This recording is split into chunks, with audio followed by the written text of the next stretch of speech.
सध्या परिस्थिती काय गावातली, म्हणजे नेमकं कोणाला लागलंय? हा हा हा हा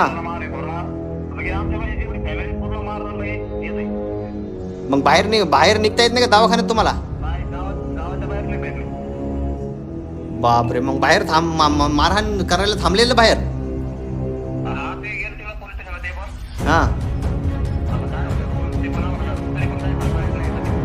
बरं बरं, म्हणजे भीतीचं वातावरण आहे समजा सगळं, नाही का? मी बाकीच्या कार्यकर्त्यांना आजूबाजूच्या सगळ्या फोन लावला, पोलिसांना पण फोन लावला, लवकरच मदत पोहोचल, काळजी नको करू, मला फक्त 15 मिनिटाचा कालावधी दे. मी पण गाडीची सोय लावतो, मी पण येतो.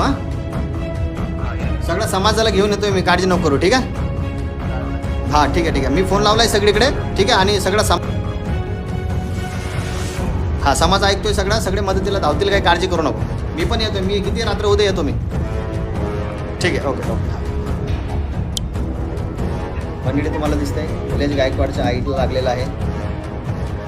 मंडळी बस बोलायचं काहीच नाही, लाईव्ह करण्याचा उद्देश हाच आहे प्रामाणिकपणे, की सोशल मीडिया ही ताकद आहे. ना न्यूज दाखवणार तुम्हाला, कापलेलं ना न्यूज दाखवणार, IBN लोकमत, ABP माझा, हे कोणीच दाखवणार नाही, तुमचा कोणी वाली नाही. बाबासाहेबांची जयंती, बाबासाहेबांचा फोटो, बाबासाहेबांचा समाज, सगळा समाज झोपलेला आहे. बस आपल्याला काहीच नाही अस्तित्व. हे राम मंदिर, हे मुसलमान, हे ख्रिश्चन, हे शीख, किती भारी लोक आहेत. राम मंदिर एवढं भारी म्हणलं, कोटी रुपये. BJPचं सरकार, RSSचे लोक, विश्व हिंदू परिषद, सत्ता त्यांची, RSSचे लोक बिंदास पिस्टली पुसतात, बिंदासपणे शस्त्रपूजन करतात. आम्ही साधी चाकू सूर्या असं एखादी तलवार दाखवली तर आम्हाला अटक होते. आमच्या पोरांनी बड्डेने केक कापला, अटक होते. हे RSSचे लोक, मुसलमानाची पोरं, हे बिंदास, आणि आम्ही मेंग्यासारखे, हिजड्यासारखे जीवन जगतो. लपलेले आहेत आपले लोक, का? कारण 5 घरं आहेत आणि त्यांची संख्या जास्त आहे. नामर्दगीसारखं जीवन जगून काय फायदा? समाजाने सपोर्ट केला पाहिजे. या बाजूला फोन चालू आहे कंटिन्यू, आयुष्यात पहिल्यांदा फोन अटेंड करतोय जवळपास मला वाटते 1 वर्षानंतर लाईव्ह तुमच्यासमोर. अवस्था वाईट आहे समाजाची. हॅलो,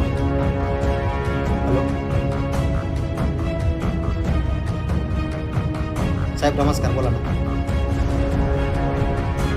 पारेगाव तालुका, जिल्हा जालना. मोजपुरी. हो, लावा ना साहेब फोन, त्यांना थोडा दवाखान्यात जायचं आहे. बाकी पुढचं आम्ही बघून घेतो, तेवढी महिला बाहेर काढा फक्त. हां हां हां हां हां हां हां हां हां हां हां साहेब सहकार्य करा. महिलेला मारहाण झाली, बाकी काय आहे ते पुढचं आम्ही किती काय होईल ते आम्ही बघून घेऊ शकतो, पण महिला बाहेर काढा फक्त. सहकार्य करा तेवढं, ते बाहेर थांबलेले आहेत म्हणते काटा कुराडी घेऊन, थोडं सहकार्य करा साहेब.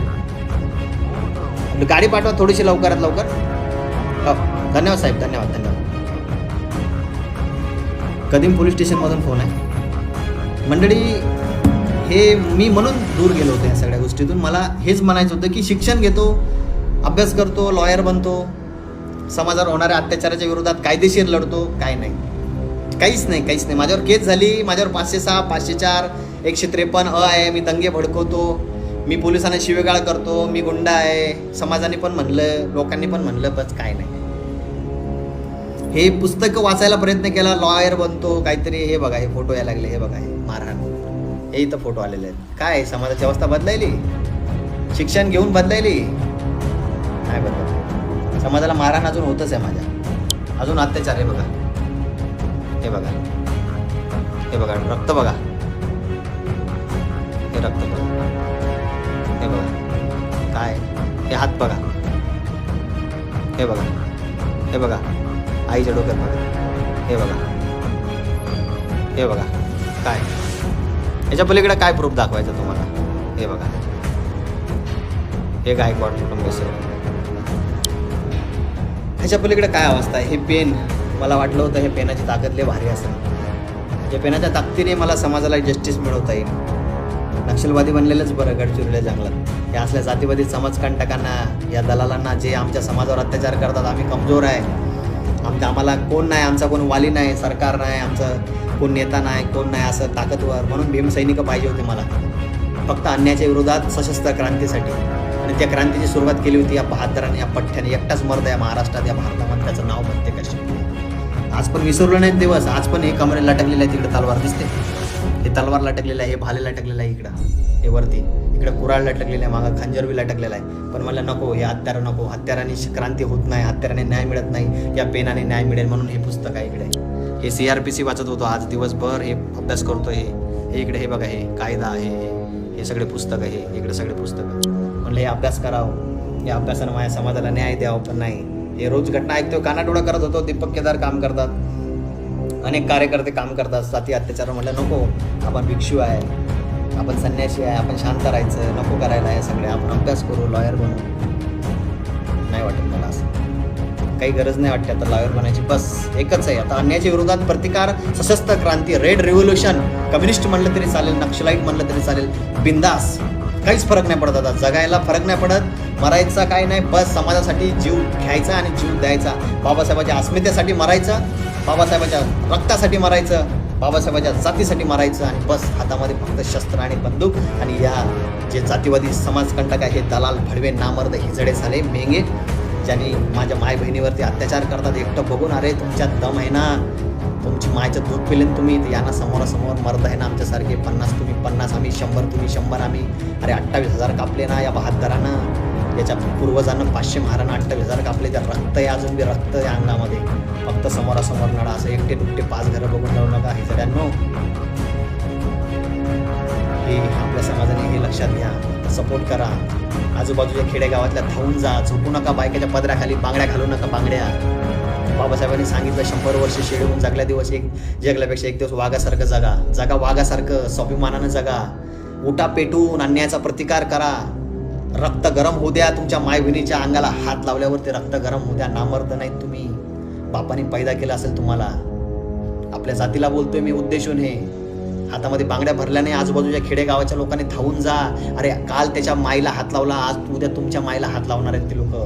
आज त्यांच्या गाड्या फोडल्या, आज त्यांच्या घरावरती हल्ला करून राहिले, उद्या तुमच्या घरावरती, तुमच्या आई बहिणीच्या अब्रूवरती हात टाकणार आहेत ते लोक. कधी सुधारणार, कधी जागे होणार? एकटा माणूस फिरतोय तिथे लातूरला व्हायले हत्याकांड, अमरावतीला झेंडा लावला म्हणून.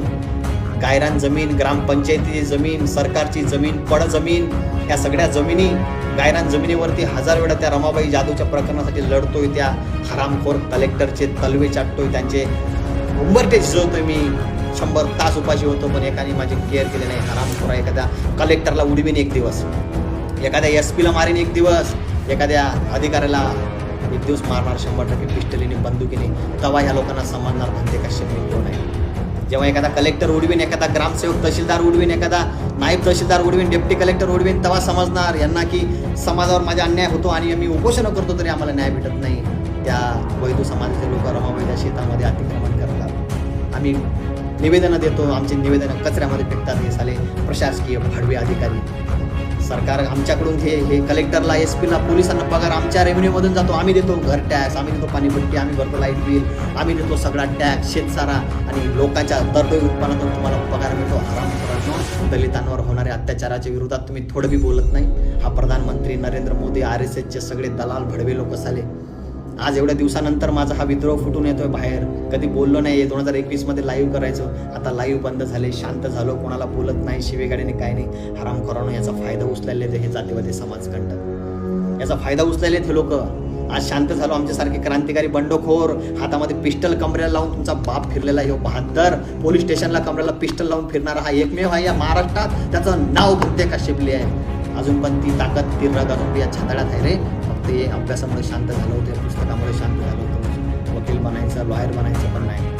आता काही गरज वाटत नाही लॉयरची. आता तर फक्त बंदुकीची गोळी एकतर खाऊन टाकू, नाही तर मारू, विषय खतम. पण तुम्ही जागे व्हा, माझ्या सैनिकांना जागे व्हा. बाबासाहेबाचा संदेश आहे तुम्हाला, 100 वर्ष शेळीहून जगू नका, वाघासारखं जगा, अन्याय सहन करू नका. रात्र वैरायची नाही, दिवस वैरायचा आहे. दिवसा ढवळे हल्ले व्हायले तुमच्यावरती. तुमच्या बाबासाहेबांच्या पुतळ्याची विटंबना व्हायला लागली रे. तुमच्या आई बहिणीच्या आबरूच्या नक्कर वेशीवर टांगायलेत लोक. भावाचे पुतळे बाहेर काढायला अक्षर भालेरावसारखे. एक बी गाऊन पैदा झाला आणि भीमा कोरेगावचा शूरवीर शिंदनाथ महाराजसारखा भंते कश्यपलीसारखा एखादा बहादर आपल्या जातीत, जो हातात तलवार घेईन, खंजर घेईन, दानपट्टा घेईन, भाला घेईन, आणि ह्या जातीवाद्यांचे नरडे चिरणारा कोण मर्द गाऊन पैदा होत नाही आपल्या जातीत.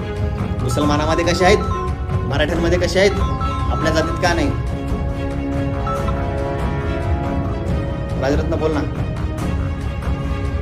काहीच मेंड नाही, काळजी करू नको बाळा. गाडी पाठवली, कदीम पोलीस स्टेशनमधून फोन आला पोलिसाचा. गाडी पाठवलेली आहे, 112ला पण कॉल लावलेला आहे. लवकरात लवकर राहिलं दवाखान्यात ने. मी पण निघतोय, समाजाला सांगतोय सगळं सोशल मीडियावरती. थोडंसं समाजात व्हायरल झालं तर सामाजिक लोक मध्येला धावले की प्रेशर पडते. हो ना भैया, आता मला सांग, ॲम्ब्युलन्स पोहोचला. आता मी आलो, मला यायला बी 1 तास लागेल गाडी करून. मला यायला बी 1 तास लागेल. मी येतो, आताच येतो मी. पण मला लोकांना सांगणं गरजेचं आहे. समाजाला परिस्थिती माहीत झाली पाहिजे सगळ्या गोष्टीची. ॲम्ब्युलन्स पाठवली मी 112मध्ये, पिंजऱ्याची गाडी पाठवली, पोलिसाला फोन लावला, 112ला फोन लावला, मोजपुरी पोलीस स्टेशनहून गाडी बी येईन आणि ॲम्ब्युलन्स बी दोन्ही पाठवली मी. आता थोडा वेळ लागेल, एवढा क्विक रिॲक्शन होत नाही. तरी 15-20 मिनटं लागतील बघ. अजून फोन लावतो, काळजी करू नको. हो हो, सातत्याने फोन चालू आहे. काय बोलायचं आता, कोणती माहिती द्यायची तुम्हाला, कोणती माहिती द्यायची? माझं मन शून्य झालेलं आहे, माझं डोकं कधी मला समजत नाही. माझा हात फक्त तलवारीच्या मुठीवर जातोय की धावत जाऊन पारेगावला जाऊन ते लोक बाहेर काढावं. काय करतील, करून काय करतील, काय घाबरायचं यार भैया. माझी तुम्हाला सांगणं आहे, हात जोडून विनंती आहे, हात जोडून विनंती आहे माझी, हात जोडून. प्रत्येकाच्या घरामध्ये तलवारी ठेवत असो. तुम्ही जर बाबासाहेबांची औलाद असाल ना, प्रत्येकाच्या घराची तलवारी ठेवा. हे माझं सांगते, तलवारला टकलेली आहे, तशी तलवार ठेवा प्रत्येकाच्या घरी. नाही तर तुम्ही नामर्दासारखं जीवन जगत ना, कलंक आहे तुम्ही लोक. बाबासाहेबाच्या जातीला, महाराच्या शूरवीर महाराला कलंक आहे तुम्ही लोक. जर तुम्ही मार खात असाल, 5 घर आहे म्हणून ते लोक मार खायलेत बिचारे, कारण त्यांची संख्या जास्त आहे. तुम्ही लोक जर घरामध्ये काही ठेवत नसाल ना, कारण की रात्र वैरायची नाही, दिवस वैरायचा आहे. हल्ला केल्यावरती हे 5 गेले निघले पाहिजे ना तलवारी बाहेर, की त्यांच्या बहिणीचा, आईचा जरी हात तुटला, ती दवाखान्यात नेता येईना त्यांना. गाडीवरती गाड्या फोडल्यात. अजून चालू आहे परिस्थिती, ही अवस्था आहे. काय मी एवढ्या लांब, मी एकटा मर्द एकटा काढतो, त्यांना जर नाही काढलं तर बापतो. हे अशी झुपकेदार मिशी होती, दाढी होती, हे मर्द एकटाच आहे. मी काढू शकतो, पण आता इथं काय. आता निलेश बोल ना. मी जालन्यातच आहे ना. हां, पोलिसाला फोन लावला मी, कदीम पोलीस स्टेशनमधून फोन आला होता. मोजपुरीवरून गाडी पाठवली ॲम्ब्युलन्सची, येऊन जाईन, काय काळजी नको. काय जा आता परिस्थिती काय? ते लोक गेले पोलीस स्टेशनला, बरं. मारलं त्यांनी, तेच गेले.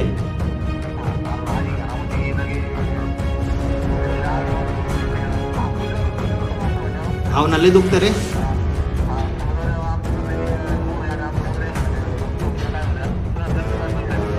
हो ना, आलं लक्षात माझ्या निलेश, समजते मला.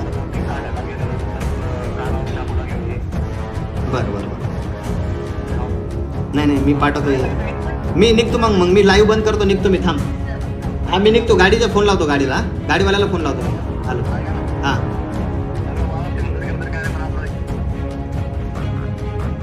नाही करू टेन्शन नको की मला येऊ दे, फक्त बघून जाऊ. जे होईल ते आरपार, नाही तर पूर्ण महाराष्ट्रामध्ये कोरा मचून टाकू तुझ्या पारेगावपासूनच. काही टेन्शन नाही. आता मी पण शिकत नाही. मी आता जे होईल ते होऊन ते जेल बघून टाकू, काय हरकत नाही. मर्डरच्या तर मर्डरच्या गुन्ह्यामध्ये. हो, जे होईल ते होईल.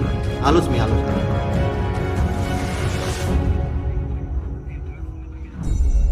बिंदास मी आहो सोबत जाऊ. दोघं जायला सोबत. तसं जगायचं नाही आपल्याला आता. चल. हां, बस झाला मंडळी, एवढंच. आता काहीच बोलायचं नाही. आता बाकीच राहिलं नाही काही. आमच्या मायला जर दवाखान्यात नेते असेल, याच्यापेक्षा मोठं नामर्दगीचं जिणं कोणतंच नाही आहे. संपला विषय. आता निलेश आहे सोबत, साथीदार. आता पारेगावचा न्यूजपेपरमध्ये पारेगाव, आता जालना जिल्हा जरांगे पाटलांनी फेमस केलं, आता पारेगाव आम्ही फेमस करू. आता जे होईल ते बस. एक तर पारेगावमधून किती मुर्दे पडतील, किती अर्थ्या उठतील. आता ते सरकारने मोजावं, पोलीस प्रशासनाने मोजावं. बस आता एक तर कैद करा, जेलमध्ये टाका. एक तर मी तेव्हा शांत होईल. नाहीतर पारेगावामध्ये लय भयानक कांड झाल्याशिवाय राहणार नाही. हे लाईव्हमध्ये सांगतो, लाईव्हमध्ये. याची दखल घ्या, लवकरात लवकर जर घेतली तर ठीक, नाही तर याचा बेकार अंत होणार. पूर्ण महाराष्ट्र पेटणार, बेकार पद्धतीने पेटणार. हे आता झालं, आता संपलं. आता सहनशीलतेचा अंत पार झालेला आहे आमचा. बस भेटूया आता. जय भीम.